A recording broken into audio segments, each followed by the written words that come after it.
Monsieur Pedro Amouzou, bonsoir. Vous étiez au conclave, dites-nous comment cela s'est passé et comment êtes-vous arrivé à choisir le candidat. D'abord, je n'étais pas au conclave, j'étais à côté du conclave. Parce que ceux qui sont allés au conclave, je peux le dire, c'est les partis politiques. La société civile s'est mis un peu à l'écart, mais la société civile avait son œil au conclave, en la personne de Maître Zeus Ada Achavon. Donc de temps en temps, j'allais pour recevoir des ordres ou j'allais pour apporter des informations. Spécialement ce vendredi, je le dis et je le répète, nous étions là avec tout ce qui se passait au Burkina. Je rentrais, je donnais des informations, je ressortais, je recevais des ordres parce qu'on a prévu que ce vendredi-là, quel que soit Alpha, le conclave allait prendre fin et qu'il était nécessaire de dire quelque chose à la population. Donc, j'étais là en train de préparer, bien d'organiser la façon dont on devait annoncer les conclusions du conclave à la population. Quand, à midi 30, nous applaudions sur RFI que Blaise Compaoré a démissionné.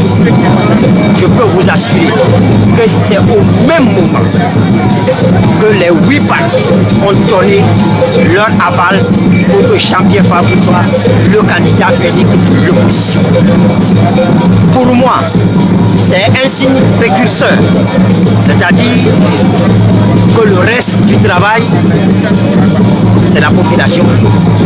La majeure partie du travail est déjà faite, c'est-à-dire le départ de Faure Gnassingbé est programmé et acté. Je parle français. Le départ de Faure Gnassingbé est acté. Il nous reste quelques temps, un petit moment. Nous le répétons, nous ne voulons pas un changement contre Faure Gnassingbé, mais nous voulons un changement pour le peuple togolais. Si Faure Gnassingbé s'insère dans la vision du peuple togolais, nous lui trouverons une porte de sortie honorable.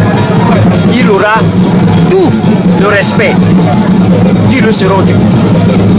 Mais s'il tente de dire j'ai l'armée avec moi, j'ai toutes les forces, j'ai l'argent du pays, je vais leur montrer, eh bien, nous n'avons rien à lui montrer, mais lui-même fera ce qui va se passer.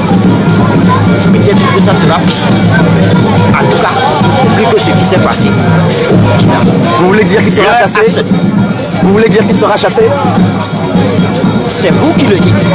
Je dis et je répète, si Faure Gnassingbé s'insère dans la logique du peuple, qui veut voir du changement, qui veut voir autre chose que ce qui se passe actuellement, il aura une porte de sortie honorable avec tout le respect dû à son rang.